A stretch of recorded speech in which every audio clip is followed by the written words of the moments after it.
हरे कृष्ण। ग्रंथराज श्रीमद् भागवतम की जय। श्रील प्रभुपाद की जय। नारायणं नमस्कृतं नरं चैव नरोत्तमं देवीं सरस्वतीं व्यासं ततो जयमुदीरयेत्। नष्टप्रायेषु अभद्रेषु नित्यं भागवत सेवया भगवती उत्तम श्लोके भक्तिर्भवति नैष्टिकी। शृण्वतां सकथा कृष्ण पुण्य श्रवण कीर्तन हृद्यन्तस्थो हि अभद्राणि विधुनोति सुहृद सताम्।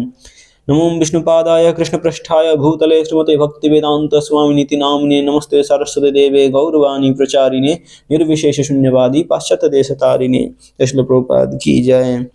ग्रंथराज श्रीमद् भागवतम की जय। श्रीमद् भागवतम कथा रूप चैप्टर 67 ब्रह्मा जी की प्रार्थनाएं। 10वां स्कंद। ब्रह्मा जी ने कहा, हे भगवान, आप पूर्ण पुरुषोत्तम भगवान हैं। कृपया मेरे प्रणाम और इन प्रार्थनाओं को स्वीकार करें। आपकी दिव्य देह वर्षा ऋतु के नवीन बादलों के समान श्यामल है और आपके वस्त्र बिजली के समान देदीप्यमान है। वन फूलों और पत्तियों की माला पहने, हाथ में गायों को चराने वाली लाठी पकड़े तथा बिगुल और बांसुरी लिए आप अपने हाथों में दही चावल का ग्रास लिए अत्यंत सुंदर दिख रहे हैं। इस संसार में ना तो मैं और ना अन्य कोई आपके इस रूप का पार पा सकता है। फिर भला मैं कैसे समझ सकता हूँ कि इस रूप में आप किस आनंद की अनुभूति करते होंगे। हे प्रभु, आप अजीत है, आपको कोई जीत नहीं सकता।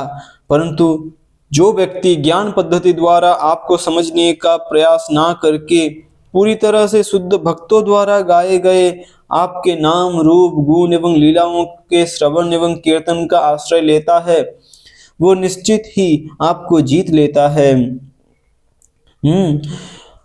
जो व्यक्ति ज्ञान पद्धति द्वारा आपको समझने का प्रयास ना करके पूरी तरह से शुद्ध भक्तों द्वारा गाए गए आपके नाम रूप गुण एवं लीलाओं के श्रवण एवं कीर्तन का आश्रय लेता है, वो निश्चित ही आपको जीत लेता है। यदि कोई व्यक्ति भक्ति मार्ग छोड़कर ज्ञान मार्ग को स्वीकार करता है, वो इच्छित फल प्राप्त नहीं कर पाता।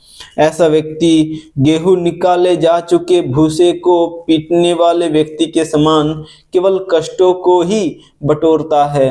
हे नाथ, हो सकता है कि ऐसा समय आए कि विद्वान दार्शनिक एवं वैज्ञानिक इस पृथ्वी के समस्त कणों, आकाश से गिरने वाली ओस की बूंदों, सूर्य किरणों के कणों तथा आकाश के तारों को गिन पाए। परंतु इस संसार में भला ऐसा कौन है जो आपके असीमित दिव्य गुणों को गिन सकता है। हे भगवान, जो व्यक्ति अपने जीवन में आने वाले कष्टों को अपने ही पूर्व जन्मों के फल मानकर कृतज्ञता पूर्वक उन्हें स्वीकार करता है और आपकी अहेतुकी कृपा की प्रतीक्षा करते हैं हुए आपको हृदय से नमन करता है, वह मुक्ति का अधिकारी बन जाता है। मुक्ति उसका जन्म सिद्ध अधिकार बन जाती है। ये श्लोक बहुत ही महत्वपूर्ण है। ये भागवत में जो श्लोक है, ब्रह्मा जी कह रहे हैं, वो श्लोक मुझे याद नहीं आ रहा है, लेकिन ये बहुत इंपॉर्टेंट श्लोक है।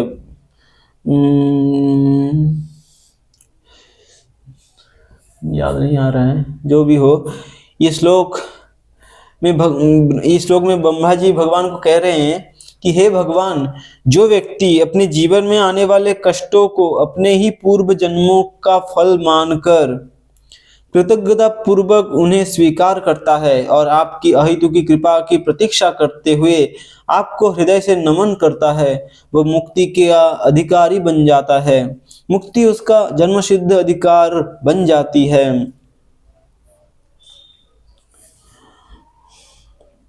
हे भगवान, जरा मेरी धृष्टता तो देखिए। मैंने अपनी शक्ति से आपकी शक्ति को परखने का प्रयास किया, परंतु आपकी तुलना में मैं क्या हूँ? एक विशाल अग्नि के सामने एक तुच्छ चिंगारी मात्र हूँ।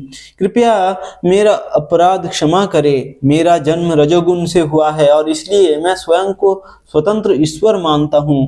मैं कितना मूर्ख हूँ। कृपया मुझे अपने सेवक के रूप में स्वीकार करके अपनी करुणा का पात्र बनाएं।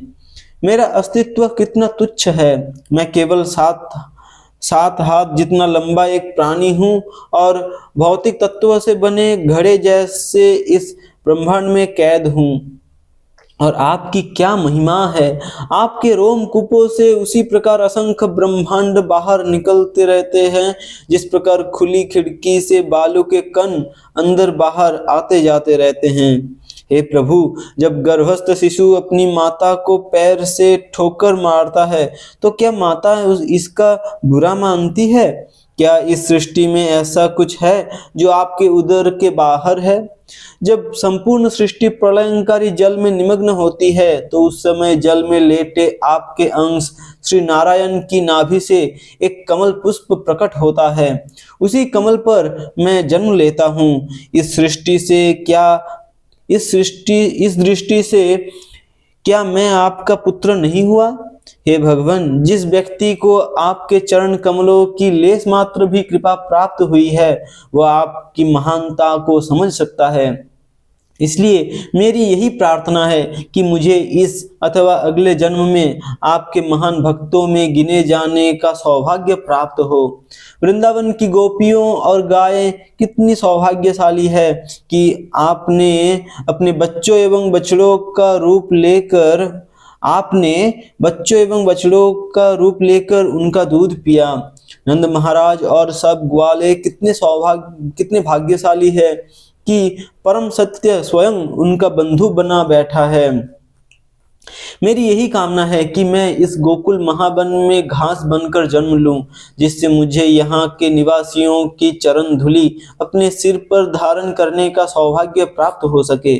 परंतु यदि मैं इस सौभाग्य के योग्य नहीं हूँ, तो कृपया मुझे वृंदावन की सीमा के बाहर घास बना दीजिए, जिससे जब कभी भक्त वृंदावन से बाहर जाए, वे अपने पैरों से मुझे रौंद दे। हे श्री कृष्ण, जब तक व्यक्ति आपका भक्त नहीं बनता, तब तक उसकी सांसारिक आसक्तियां और इच्छाएं लुटेरों के समान है, घर कारागृह के समान, और अपने परिजनों के प्रति स्नेह भरी भावनाएं बेड़ियों के समान है। हरि बोल। हे श्री कृष्ण, जब तक व्यक्ति आपका भक्त नहीं बनता, तब तक उसकी सांसारिक आसक्तियां और इच्छाएं लुटेरों के समान है, घर कारागृह के समान, तथा अपने परिजनों के प्रति स्नेह भरी भावनाएं बेड़ियों के समान है। ऐसे बहुत लोग हैं जो कहते हैं, मैं कृष्ण के विषय में सब कुछ जानता हूँ, वे जैसा चाहे वैसा सोचे। परंतु जहां तक मेरा प्रश्न है, मैं इस विषय में कुछ अधिक नहीं कहना चाहता। हे भगवान, मैं तो यही कहूंगा कि आपका ऐश्वर्य मेरे मन, शरीर तथा शब्दों की पहुंच से पूरी तरह परे है। इसलिए जब तक ये सृष्टि रहेगी और सूरज चमकेगा, मैं निरंतर आपको प्रणाम करता रहूंगा।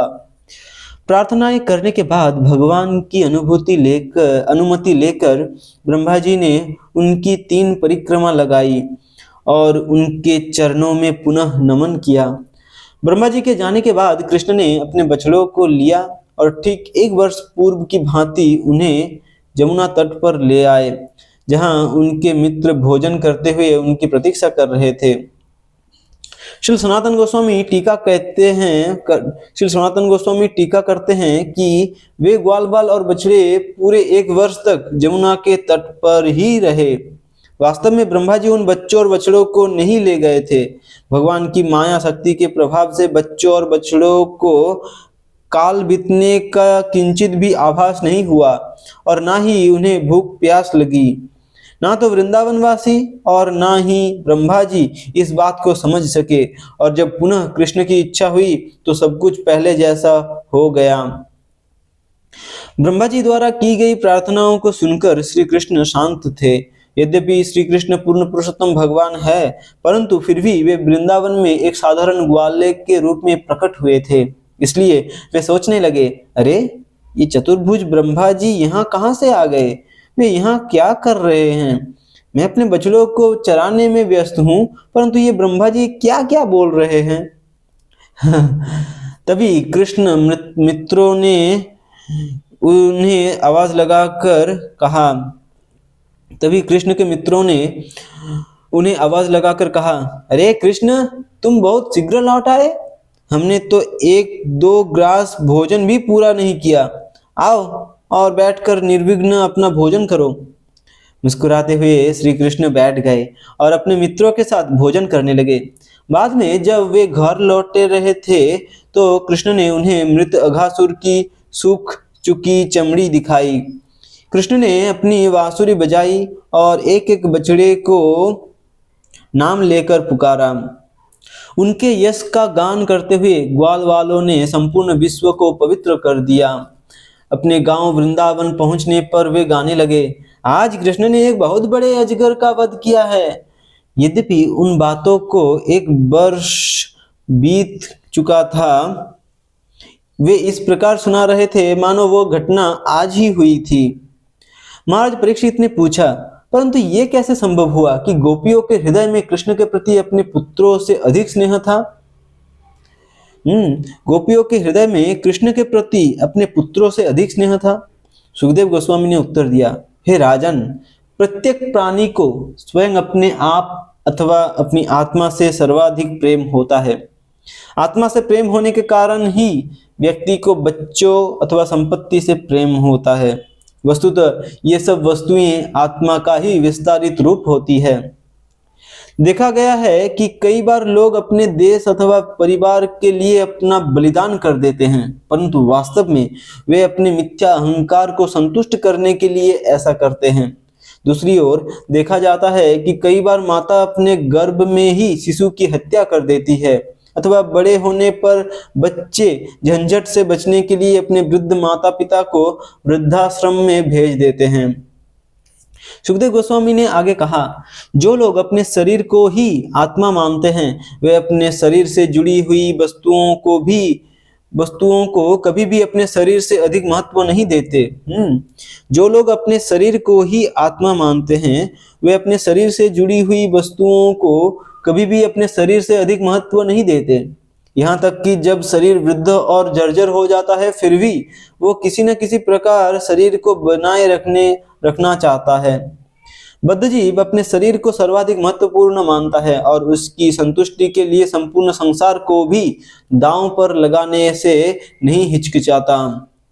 हे राजन, ये जान लो कि भगवान श्री कृष्ण ही समस्त जीवात्माओं की मूल आत्मा है और प्रत्येक जीव उन्हीं का अंश है। अपनी अहेतु की कृपा से ही वे एक साधारण मनुष्य का रूप लेकर इस संसार में प्रकट होते हैं। श्री कृष्ण को तत्वतः समझने वाले मनुष्य जानते हैं कि वे ही प्रत्येक वस्तु के स्रोत हैं और इसलिए कोई भी वस्तु उनसे भिन्न नहीं है। हमें जो भी वस्तु प्रिय है वो वास्तव में श्री कृष्ण की शक्ति है और स्वयं श्री कृष्ण है। हमें अनुभव करना होगा कि इस संसार में जो कुछ भी आकर्षक है वो श्री कृष्ण के तेज और ऐश्वर्य के प्रभाव के कारण है। जिन मनुष्य ने भगवान मुकुंद के चरण कमलों रूपी नौका को स्वीकार किया है उन लोगों के लिए ये भवसागर एक बछड़े के खुर में जमा पानी जितना तुच्छ रह जाता है। हरि बोल। जिन मनुष्यों ने भगवान मुकुंद के चरण कमलों रूपी नौका को स्वीकार किया है उन लोगों के लिए ये भवसागर एक बछड़े के खूर में जमा पानी जितना तुच्छ रह जाता है। ऐसे मनुष्यों का लक्ष्य वैकुंठ परम पदम होता है, ना कि ये भौतिक संसार जहाँ प्रत्येक पद पद पर विपदाएं ही है। पदम पदम जद विपदाम न तेषाम। भौतिक संसार जहाँ प्रत्येक पद पर विपदाएं ही हैं। हरे कृष्णा। ग्रंथराज श्रीमद् भागवतम की जय। श्रील प्रभुपाद की जय।